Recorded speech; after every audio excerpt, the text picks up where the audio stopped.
Bienvenidos a su canal de YouTube Español en Casa.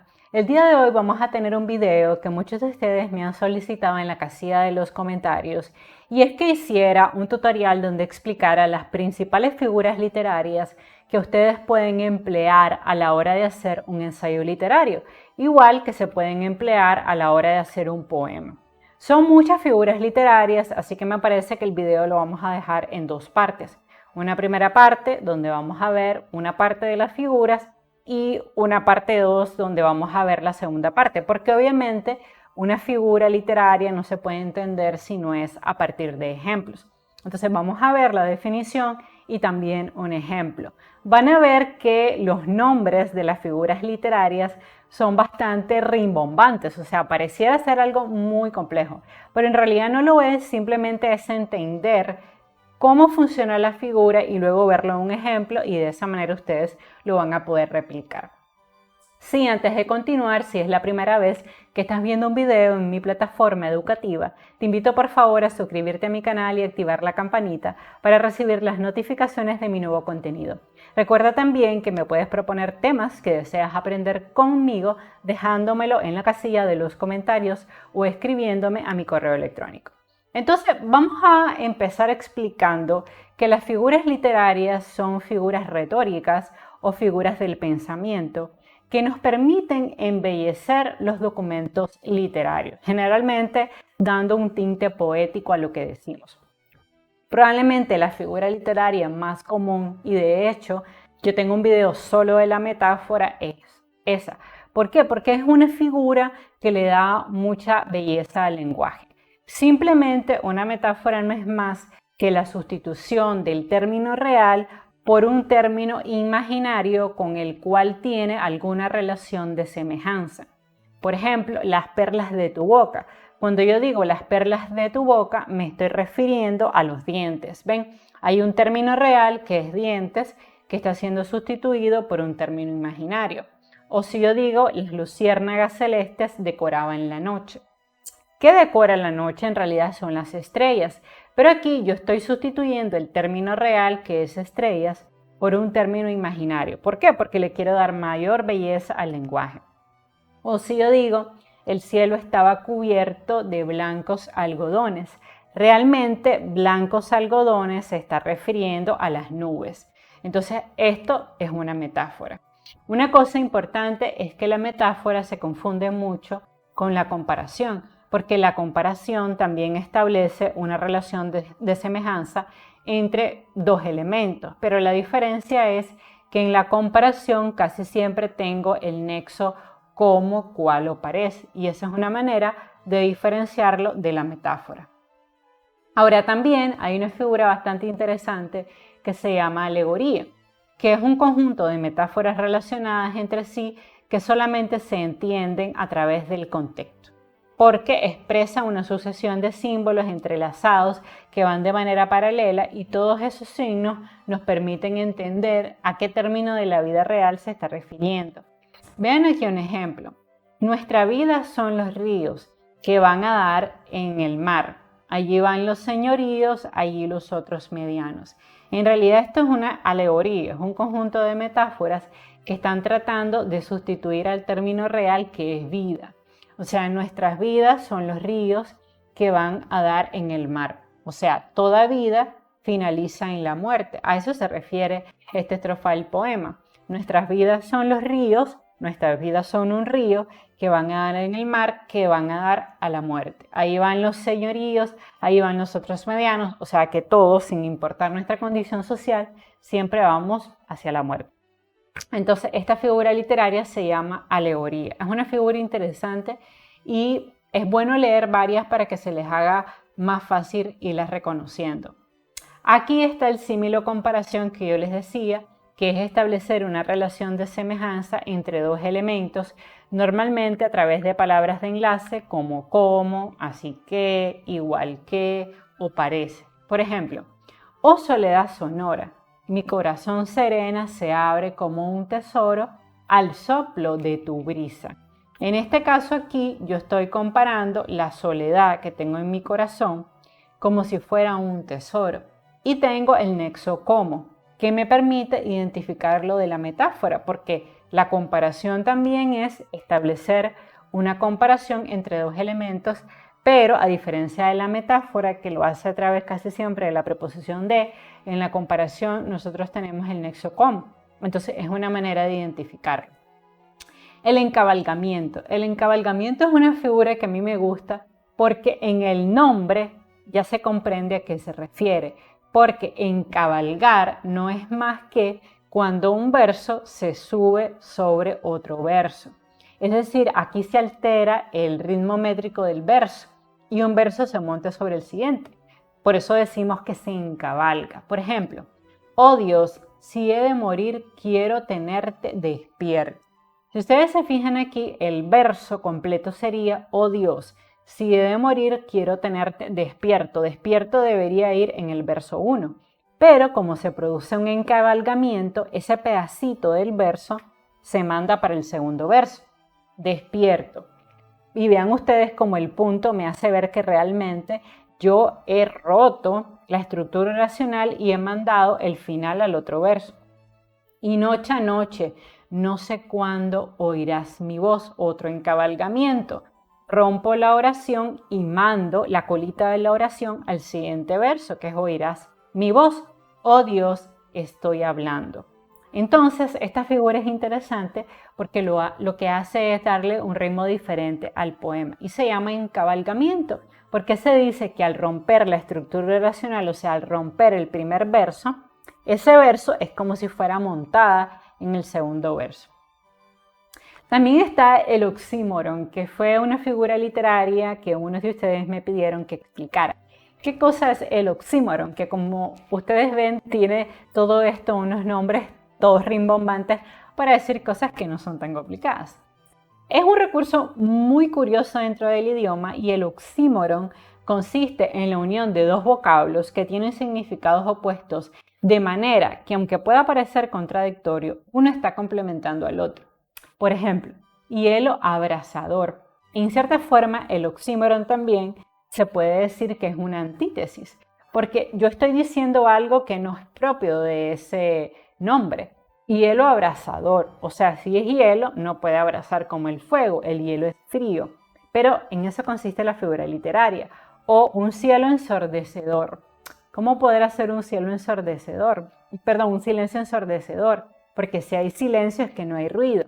Entonces, en cierta forma, lo que yo estoy haciendo es que estoy diciendo características que no pueden ser propias de ese sujeto. Si yo digo la docta ignorancia, si es docta, no es ignorante. Ciencias ocultas, si es ciencia, no es oculta. La música callada, si es música, no es callada, porque la música trae ruido. La soledad sonora, si es soledad, no puede ser sonora. O después de hablar se hizo un clamoroso silencio. Si es silencio, no puede haber clamor porque no hay ruido. Entonces, si ustedes se fijan, esta figura es bastante interesante y se usa mucho en poesía. Y es una figura que también se emplea a la hora de hacer ensayos literarios. También tenemos la sinestesia, que es un recurso literario que hace alusión a conceptos que son percibidos por nuestros sentidos, pero por sentidos diferentes. O sea, hay un trasvase de sensaciones, es decir, se utiliza una palabra relacionada con la vista, como mirada, junto a otra asociada al sentido del gusto, como por ejemplo besar. Entonces, un ejemplo de sinestesia es que el alma que hablar puede con los ojos, también puede besar con la mirada.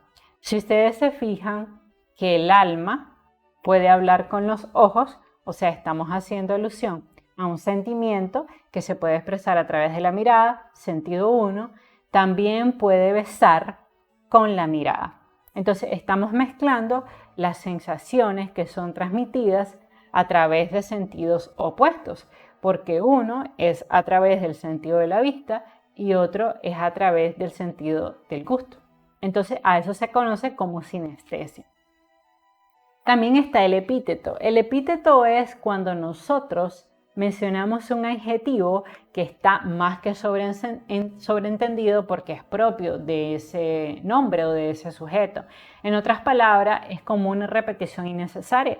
porque ya se sobreentiende que es una característica de ese nombre, pero se usa para darle mayor belleza al lenguaje y se usa tanto a la hora de hacer un ensayo literario como a la hora de escribir un poema. Por ejemplo, Blancanieve. Si es nieve, es obvio que es blanca, porque no hay nieve ni gris, ni azul, ni amarilla, ni roja. Si yo digo el verde campo, bueno, si es campo, es obvio que es verde. Pero yo estoy diciendo una característica propia de ese sujeto, es decir, estoy construyendo un epíteto. Estoy diciendo algo que todo el mundo sabe que es así para dar mayor belleza al lenguaje. Frío, hielo. Bueno, si es hielo, es obvio que es frío, porque no puede ser que un hielo sea caliente, obviamente. Pero aquí estoy construyendo un epíteto. O ardiente calor, lo mismo, si es calor, es obvio que es ardiente, porque no hay calor frío en realidad. Si yo dijera calor frío, vean ustedes cómo estaría construyendo una antítesis, pero no, ardiente calor, o sea, estoy diciendo adjetivos propios de ese nombre o de ese sujeto que todo el mundo sabe que los tiene para construir la figura literaria. El pleonasmo. Me gusta porque también tiene un nombre así, todo elegante. Es una figura literaria que normalmente se caracteriza por presentar una estructura gramatical que contiene una palabra redundante o repetitiva y que suele emplearse para enfatizar y aportar mayor expresividad al mensaje. Por ejemplo, justicia justa y recta. ¿Ven? Obviamente, si es justa y recta. Pero obviamente, como lo que queremos aquí es darle mayor redundancia o énfasis a algo, entonces aportamos de esa manera mayor expresividad al mensaje mencionando elementos que son obvios. Este otro, ¿no? En otras palabras, el pleonasmo es una repetición innecesaria de elementos. Por ejemplo, salió volando por los aires. Necesitaría decir que salió volando por los aires. No se puede salir volando por el piso. Obviamente es que salió volando por los aires. Pero de esa manera yo construyo un pleonasmo. O sea, repitiendo algo que es obvio. O lo vi con mis propios ojos. ¿Con qué otros ojos lo voy a ver? ¿Con los ojos de Juan o de Pedro? Obviamente si te veo es con mis ojos. Pero fíjense que los pleonasmos se usan mucho en el lenguaje cotidiano. Lo vi con mis propios ojos. No puede ser con los ojos de otra persona. Son con mis propios ojos. Está escrito de mi puño y letra. Si yo lo escribí, es obvio que está escrito de mi puño y letra. No está escrito por el puño y letra de otra persona, pero estoy construyendo un pleonasmo. O lo he pintado con mis propias manos. ¿Con qué otras manos lo pude haber pintado? Obviamente es con mis manos, pero es un pleonasmo. Bésame con besos de tu boca. ¿Y con qué otra boca me vas a besar? Obviamente me vas a besar con tu boca. Entonces esto es un pleonasmo. La enumeración. La enumeración también es una figura retórica que se caracteriza por sumar términos o elementos a partir de relaciones de coordinación o de yuxtaposición. Si ustedes recuerdan, nosotros tenemos oraciones compuestas formadas por coordinación a través de nexos coordinantes como la y tenemos oraciones yuxtapuestas que se forman a través del uso de comas o de punto y coma. Entonces, a eso se le conoce como enumeración. Es decir, voy a mencionar varios elementos dentro de la frase. De tierra, en humo, en polvo, en sombra, en nada. ¿Qué es lo que aquí me está faltando en esta enumeración? Me está faltando la I. Pero como yo aquí estoy construyendo una figura literaria retórica, un poco es como tomarte licencias poéticas, porque al final las figuras retóricas hacen que nos tomemos licencias poéticas o permisos especiales. Entonces vean ustedes aquí cómo el autor enumera los elementos, pero suprime la I que debería ir al final. Lo correcto hubiera sido en tierra, en humo, en polvo, en sombra y en nada. Pero el autor se toma la licencia poética y quita la I. Por ejemplo, ¿de qué sirve sembrar locos amores si viene un desengaño que se lleva árboles, ramas, hojas, fruto y flores? Entonces, igual aquí yo estoy haciendo una enumeración donde estoy enumerando elementos a través de comas, ¿no? A través de yuxtaposición. Y en algunos casos incluso puedo suprimir la I o la puedo incluir. No es obligatorio suprimir la I, ni es obligatorio tampoco ponerla. Entonces también es una figura literaria que un poco podría decirse que comete un error gramatical y ortográfico, pero que se le permite, es una licencia especial que se le permite a los escritores, a los poetas y que también se permite a la hora de hacer un ensayo literario. Vamos a ver el quiasmo. El quiasmo, de hecho, es una figura nueva para mí porque uno de ustedes me dijo que esta figura literaria causaba problemas, entonces no la conocía y me fui a investigar. Descubrí que es una figura literaria que parte de la repetición mezclada de un paralelismo, pues un quiasmo es una especie de paralelismo cruzado, donde se repite dos términos. Primero, se repiten los términos en el orden de A y B, y luego en el orden inverso. Primero se menciona B y después A. Pareciera complicado porque es como un juego de palabras, como si fuera un retruécano, que es otra figura literaria, pero la característica es que se mencionan dos términos, A, B, y luego se vuelven a mencionar y se alternan, B, A. Por ejemplo, cuando tenía hambre no tenía comida, y ahora que tengo comida no tengo hambre. Entonces, ¿cuáles son los términos iniciales? Hambre y comida. Y luego yo le doy vuelta a los términos y pasa a ser comida y hambre. O aquí, ni son todos los que están, ni están todos los que son.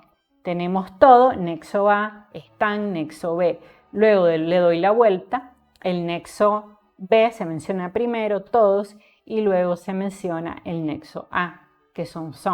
O por ejemplo aquí, es una frase de Kennedy. No preguntes lo que tu país puede hacer por ti.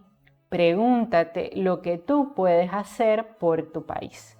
Entonces, en este caso, si se fijan, no preguntes lo que tu país puede hacer por ti. País es el nexo A, tú eres el nexo B y luego tú y después país. Entonces, lo vamos a dejar hasta aquí para que no me quede tan largo el video y vamos a abordar el resto de las figuras literarias en una segunda parte. Porque es que realmente las figuras literarias o retóricas o figuras del pensamiento son muchas, muy variadas, pero también son interesantes. Y es bonito manejarlas porque de esa manera, si estás escribiendo un poema, si estás escribiendo un ensayo literario o si estás analizando una poesía, te vas a dar cuenta que al leerlo y al dominar la teoría de las figuras literarias, con facilidad vas a poder decir, es una metáfora, es un símil o comparación, es un quiasmo, es una anáfora, que es una figura que vamos a ver en la segunda parte del video. Te voy a dejar en el link de la descripción esta presentación por si la quieres descargar y leerla con calma. Recuerda que la mejor manera de aprender es leer la figura literaria y luego tratar de escribir tu propia figura literaria. Bye bye.